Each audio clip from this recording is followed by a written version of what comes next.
Hello friends, good morning to all of you. JKP study point में आपका एक बार फिर से स्वागत है। दोस्तों, अगर आप हमारे चैनल पर नए हैं तो चैनल को लाइक करें, सब्सक्राइब करें, ज़्यादा से ज़्यादा शेयर करें, बेल आइकन बटन जरूर दबाएं, क्योंकि जो भी हमारी अगली वीडियो आएगी उसकी नोटिफिकेशन सबसे पहले आपको मिलेगी, जिसका आप लाभ उठा सकेंगे। दोस्तों, आज हम देखेंगे इतिहास से संबंधित 60 संग्रह के प्रश्न। चलिए शुरू करते हैं आज का पहला प्रश्न। निम्न में पाटलिपुत्र को पटना के नाम से पुनः स्थापित किस शासक ने किया था? अजातशत्रु, उदयन, शेरशाह, बिंदुसार। इनमें से आपका राइट आंसर होगा शेरशाह। शेरशाह ने सर्वप्रथम पाटलिपुत्र को पटना के नाम से स्थापित किया था। तो आपका राइट आंसर होगा शेरशाह। आपका option C right answer. Sher Shah ने पाटलिपुत्र को पटना के नाम से 1541 ईस्वी में शेरशाह ने स्थापित किया था। यानी कि शेरशाह ने पटना का नामकरण 1541 में किया था। ठीक है। शेरशाह का मकबरा बिहार के सासाराम जिले में है। ठीक है। आपका ऑप्शन सी राइट आंसर। अगला प्रश्न देखते हैं। निम्न में आध्यात्मिक क्षेत्र में शिवाजी के आचरण पर काफी प्रभाव पड़ा। गुरु गोविंद सिंह का, गुरु नानक का, कबीर का, गुरु रामदास का। तो इनमें से आपका राइट आंसर होगा गुरु रामदास का। जो आध्यात्मिक क्षेत्र के जो शिवाजी के गुरु थे वो गुरु रामदास थे। गुरु रामदास से शिवाजी जो थे वो काफ़ी प्रभावित थे उनके कार्यों से, इसलिए उनके आध्यात्मिक गुरु शिवाजी के गुरु रामदास थे। आपका ऑप्शन डी राइट आंसर। अगला प्रश्न देखते हैं। पुरंदर की संधि 1665 ईस्वी में निम्नलिखित में से किनके बीच हुआ था? महाराजा जयसिंह, शिवाजी के बीच, शिवाजी मोहम्मद शाह के बीच, महाराजा जयसिंह औरंगजेब के बीच, कोई नहीं। तो आपका राइट आंसर होगा महाराजा जयसिंह और शिवाजी के बीच जो पुरंदर की संधि 1665 ईस्वी में हुआ था। तो दोस्तों, आपसे अगर पूछा जाए कि पुरंदर की संधि इनके बीच हुआ था तो महाराजा जयसिंह और शिवाजी के बीच 1665 में पुरंदर की संधि हुई थी, इनके दोनों के बीच। इसलिए आपका ऑप्शन ए राइट आंसर। अगला प्रश्न देखते हैं।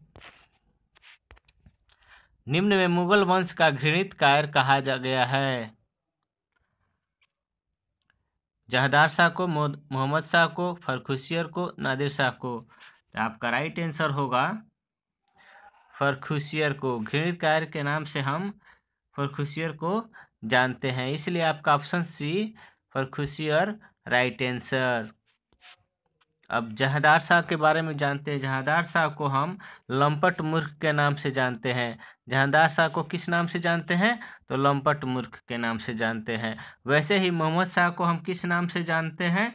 तो मोहम्मद शाह को हम रंगीला बादशाह के नाम से जानते हैं, मोहम्मद शाह को। वैसे ही नादिर शाह को हम, नादिर शाह जो थे वो ईरान के नेपोलियन कहा जाता है। नादिर शाह को क्या कहा जाता है? तो नादिर शाह को ईरान का नेपोलियन कहा जाता है।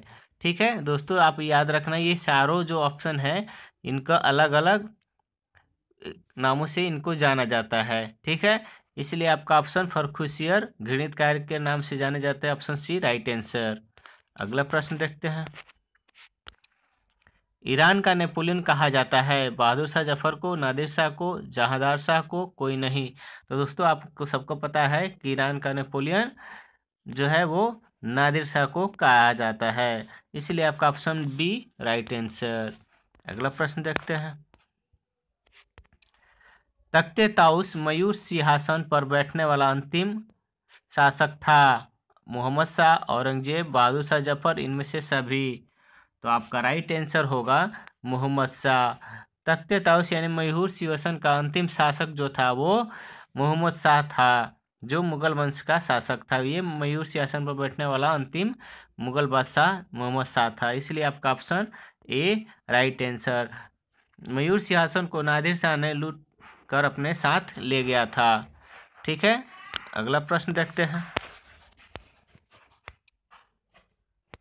निम्नलिखित में भारत आने वाला प्रथम पुर्तगाली था। डुप्ले, फ्रांसिस्को द अल्मेड़ा, ए और बी दोनों, वास्को डी गामा। तो आपका राइट आंसर होगा वास्को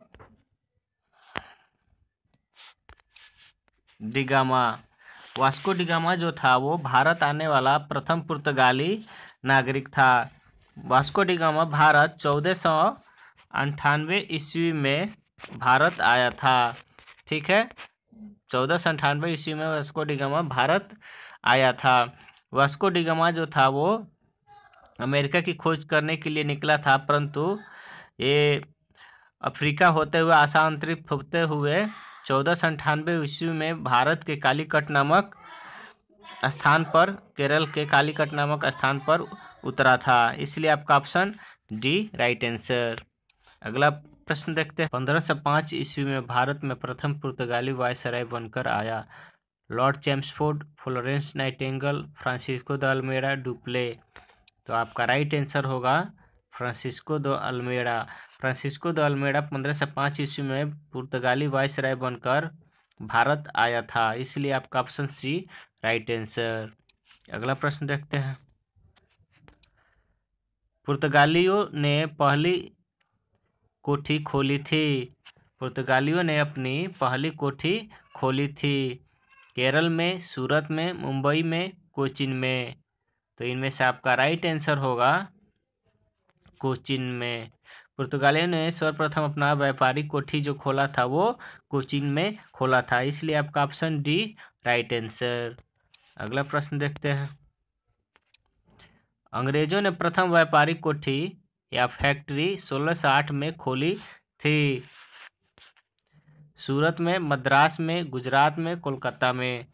तो आपका राइट आंसर होगा सूरत में। अंग्रेजों ने अपना पहला व्यापारिक कोठी यानी कि जो खोला था वो सूरत में खोला था। इसलिए आपका ऑप्शन ए राइट आंसर। ठीक है, अंग्रेजों ने अपना व्यापारिक कोठी कब खोला था? तो 1608 ईस्वी में। कहाँ खोला था? तो सूरत में। ठीक है, अगला प्रश्न देखते हैं। निम्न में भारत में प्रथम फ्रांसीसी गवर्नर बनकर आया था। डुप्ले, अल्मेड़ा, लॉर्ड लिटन, कोई नहीं। जो भारत में प्रथम फ्रांसीसी गवर्नर आया था वो था आपका डुप्ले। डुप्ले भारत में प्रथम फ्रांसीसी गवर्नर बनकर आया था। इसलिए आपका ऑप्शन ए राइट आंसर। अगला प्रश्न देखते हैं। बक्सर की लड़ाई 1764 ईस्वी में उस समय अंग्रेज सेनापति था। बक्सर की लड़ाई जब 1764 में हुआ था उस समय अंग्रेज सेनापति कौन था? आइए देखते हैं। Lord Canning, Lord Dalhousie, Chelmsford, sir Hector Munro. तो आपका राइट आंसर होगा sir Hector Munro. Sir Hector Munro जो था वो बक्सर की लड़ाई में 1764 के बक्सर की लड़ाई में अंग्रेजों का सेनापति था वो, यानी कि बक्सर की लड़ाई में ये सेनापति का नेतृत्व किया था सर हेक्टर मुनरो। इसलिए आपका ऑप्शन डी राइट आंसर। अगला प्रश्न देखते हैं। पुर्तगालियों ने गोवा पर कब्जा कब किया था? 1515 ईस्वी में, 1500 ईस्वी में, 1520 ईस्वी में, 1510 ईस्वी में। तो आपका राइट आंसर होगा 1510 ईस्वी में पुर्तगालियों ने गोवा पर कब्जा किया था। इसलिए आपका ऑप्शन डी राइट आंसर। अगला प्रश्न देखते हैं। निम्नलिखित में गुरुमुखी लिपि का आरंभ किया था। गुरु अर्जुन देव ने, गुरु अंगद ने, गुरु गोविंद सिंह ने, इनमें से सभी। तो आपका राइट आंसर होगा गुरुमुखी लिपि का आरंभ गुरु अंगद ने किया था। किसने? तो गुरु अंगद ने। इसलिए आपका ऑप्शन बी राइट आंसर। ठीक है, गुरुमुखी लिपि का आरंभ गुरु अंगद ने। अगला प्रश्न देखते हैं। 1699 ईस्वी में खालसा पंथ की स्थापना किया था। गुरु रामदास, राजा राम, गुरु नानक देव, गुरु गोविंद सिंह। तो आपका राइट आंसर होगा गुरु गोविंद सिंह ने खालसा पंथ का स्थापना 1699 ईस्वी में गुरु गोविंद सिंह ने किया था, इसलिए आपका ऑप्शन डी राइट आंसर। अगला प्रश्न देखते हैं। निम्नलिखित में भारत में रेगुलेटिंग एक्ट कब लागू हुआ था? 1793, 1775, 1773, 1771। तो आपका राइट आंसर होगा 1773 में रेगुलेटिंग एक्ट भारत में लागू हुआ था। ठीक है, इसलिए आपका ऑप्शन सी राइट आंसर। अगला प्रश्न देखते हैं। भारत में सर्वप्रथम किसने अस्थायी बंदोबस्ती पद्धति लागू किया था?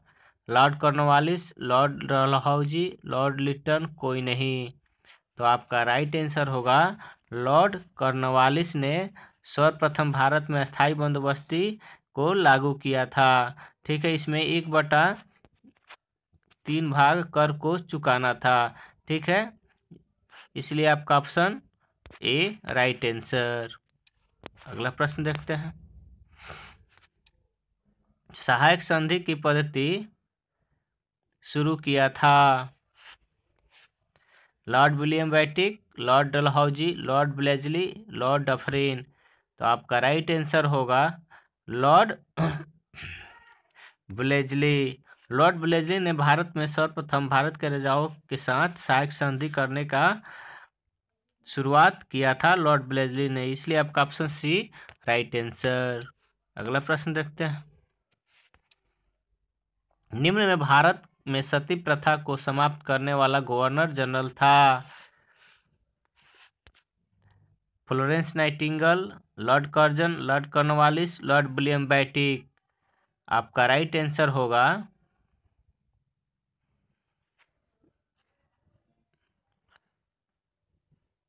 Lord William बेटिक।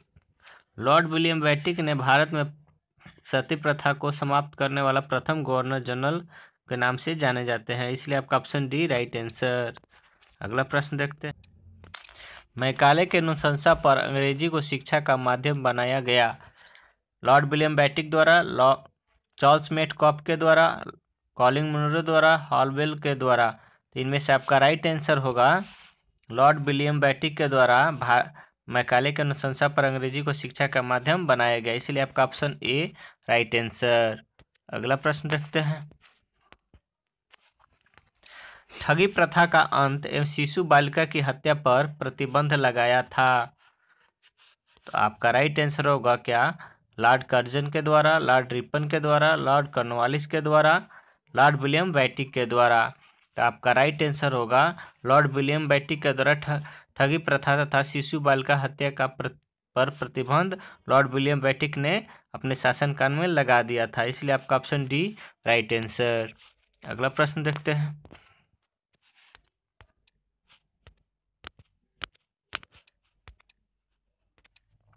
भारतीय प्रेस का मुक्तिदाता किसे कहा जाता है? चार्ल्स मेटकॉफ को, लॉर्ड डलहौजी को, लॉर्ड लिटन को, लॉर्ड एलनबरो को। तो आपका राइट आंसर होगा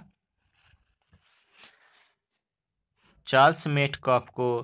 भारतीय प्रेस का मुक्तिदाता चार्ल्स मेटकॉफ को कहा जाता है, इसलिए आपका option A right answer. Charles Metcalfe ने भारतीय प्रेस का मुक्तिदाता इसलिए कहा जाता है कि इसने भारत में प्रेस का मुक्तिदाता यानी की शुरुआत करने वाला प्रथम अंग्रेज थे, इसलिए इन्हें भारतीय प्रेस का मुक्तिदाता कहा जाता है। इसीलिए अगला प्रश्न देखते हैं। भारतीय नागरिक सेवा हेतु पहली बार प्रतियोगिता परीक्षा शुरू की गई? लॉर्ड डलहौजी के काल में, लॉर्ड रिपन के काल में, लॉर्ड कर्जन के काल में, इनमें से कोई नहीं। तो आपका राइट आंसर होगा लॉर्ड डलहौजी के काल में भारतीय नागरिक सेवा हेतु पहली बार प्रतियोगिता परीक्षा की भारत में शुरुआत लॉर्ड डलहौजी ने किया था, इसलिए आपका ऑप्शन ए राइट आंसर। अगला प्रश्न देखते हैं। मुंबई, कोलकाता तथा चेन्नई उच्च न्यायालय की स्थापना की गई थी? लॉर्ड लिटन के समय, लॉर्ड डलहौजी के समय, लॉर्ड कैनिंग के समय, लॉर्ड डफरिन के समय।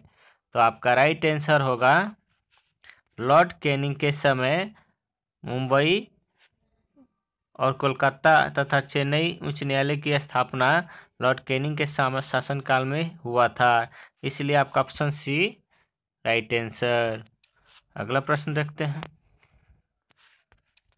1881 ईस्वी में सर्वप्रथम भारत में नियमित जनगणना करवाई गई।